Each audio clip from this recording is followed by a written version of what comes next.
মেয়েদের জীবনটা কি অদ্ভুত না? মেনে নিতে নিতে আর মানিয়ে চলতে চলতে জীবনটাই শেষ। লোকে বলে মেয়েদের কোনো বাড়ি হয় না। সত্যি বলতে মেয়েদের ছাড়া কোনো বাড়ি হয় না। বিয়ের পর সবার জানতে চায় বাপের বাড়ি থেকে আসার সময় কী নিয়ে এসেছে, কিন্তু এই কথাটি কেউ জানতে চায় না সে বাপের বাড়ি থেকে আসার সময় কি কি ছেড়ে এসেছে। বাবার বাড়িতে যে মেয়েটি মায়ের অল্প কথায় অভিমান করে বসে থাকে, শ্বশুর বাড়িতে সেই মেয়েটি অনেকের অনেক কথা চুপ করে মুখ বুজে সহ্য করে। মেয়ে হয়ে জন্ম নেওয়াটা যতটা সহজ, মেয়ে হয়ে জীবন কাটানো ততটা সহজ নয়। মেয়েরা চাইলেই নিজের সব স্বপ্ন পূরণ করতে পারে না।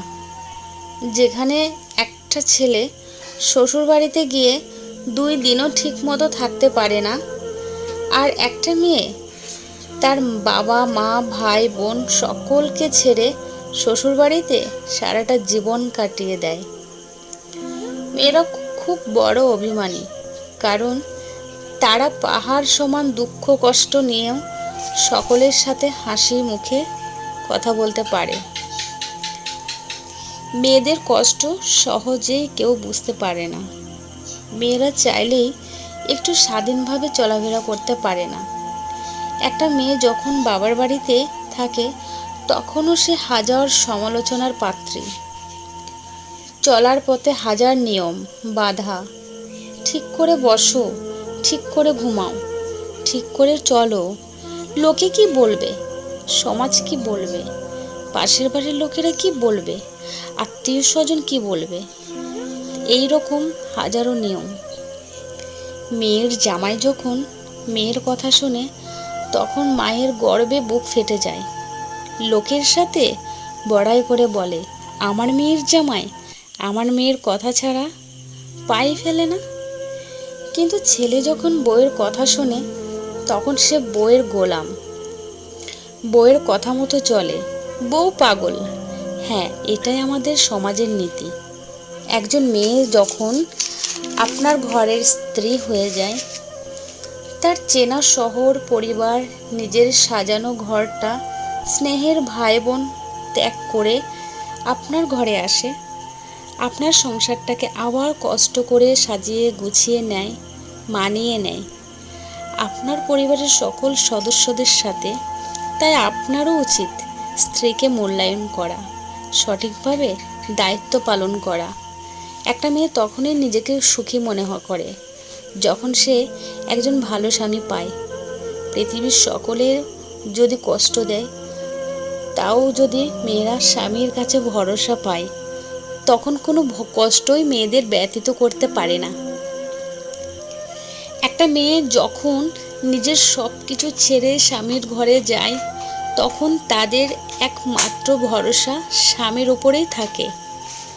আর স্বামী যখন তার পরিবারের কথায় তাকে আঘাত করে, কষ্ট দেয়, অবহেলা করে, অন্যদের বেশি গুরুত্ব দেয়, বউকে তাচ্ছিল্য করে কথা বলে, তখন খুবই অসহায় মনে পড়ে। মেয়েরা খুব বেশি কিছু না, তারা অল্পতেই অনেক বেশি খুশি হয়ে যায়। মেয়েদের চাই একটু বিশুদ্ধ ভালোবাসা। পরিবারের অন্য মানুষগুলো যেমনই হোক না কেন, স্বামী যদি ঠিক থাকে তাহলে মেয়েদের নুন পান্তাতেও খুশি। হ্যালো ফ্রেন্ডস, ব্লগার পূজাদেব চ্যানেলের পক্ষ থেকে জানাই তোমাদের সবাইকে অনেক অনেক ভালোবাসা। তো সবাইকে গুড ইভিনিং। আজকে আমি সন্ধ্যায় ব্লগটা স্টার্ট করেছি। তো সকালের ব্লগটা জাস্ট শুধু রান্নাটুকুই তোমাদের সাথে আজকে শেয়ার করেছি, কারণ আজকে একটু চাপের মধ্যে সময়টা গেছে আমার একটু দৌড়াদৌড়ি করতে হয়েছে, আমাদের একটু জায়গা নিয়ে একটু সমস্যা, সেজন্য একটু দৌড়াদৌড়ি করতে হয়েছে। তো সারাদিন আমি ডেলি ব্লগটা তোমাদের সাথে একদম ফার্স্ট মর্নিং থেকে একদম নাইট অবধি ব্লগটা আমি তোমার সাথে শেয়ার করতে পারলাম না। তো ভাবলাম ব্লগ তো দিতেই হবে, যেহেতু আমি ইউটিউব করি। তো আমার ইউটিউবের পরিবারদের সাথে আমি আমার রোজকার ব্লগ শেয়ার করি। তো আমি ভাবছিলাম কি ব্লগ দেব। তো যাই হোক, আজকে সন্ধ্যাবেলা আমি একটু নাস্তা বানাচ্ছিলাম। একটু টিফিন বানাচ্ছিলাম যে একটু অন্যরকম, যেমন পেঁয়াজি, তারপরে আলুর চপ, বেগুনি, তারপরে ছোলা। তো মোটামুটি আমি ভাবলাম না এটাই তোমাদের সাথে শেয়ার করি। তো ফার্স্টে যে কথাগুলো বলেছিলাম সেগুলো প্লিজ তোমরা একটু ভালো করে বোঝো।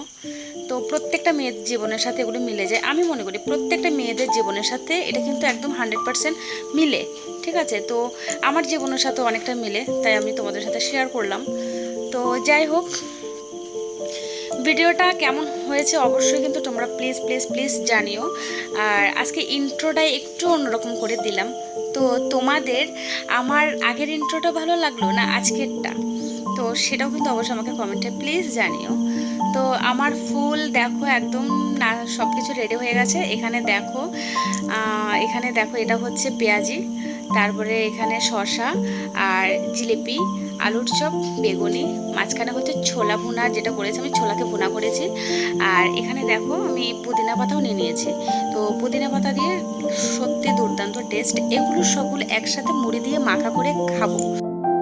তো প্রতিদিনের মতো একটা কথাই বলবো, ভিডিওটা ভালো লাগলো অবশ্যই সাথে থেকো, পাশে থেকো। আর অবশ্যই প্লিজ আমার চ্যানেলটাকে সাবস্ক্রাইব করে আমার ছোট্ট পরিবারের সদস্য হয়েও। আর তোমরা প্লিজ আমাকে একটু সাপোর্ট করো। আর যদি কোনো ভুল হয়ে থাকে তাও প্লিজ একটু বলো, তো চেষ্টা করবো সেটাকে ঠিক করার।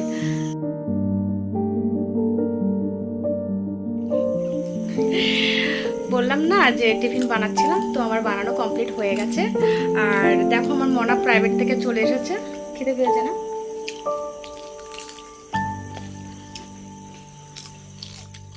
শুধুমাত্র জিলিপিটা আমি কিনে এনেছি, বাকি সবগুলো ঘরে বানানো।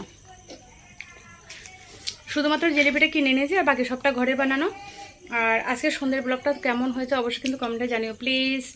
আর ভিডিওটা ভালো লাগলে প্লিজ সাথে থেকো, শুধু এটুকুই বলবো। তো দেখা হবে নতুন আরেকটি ভিডিওতে।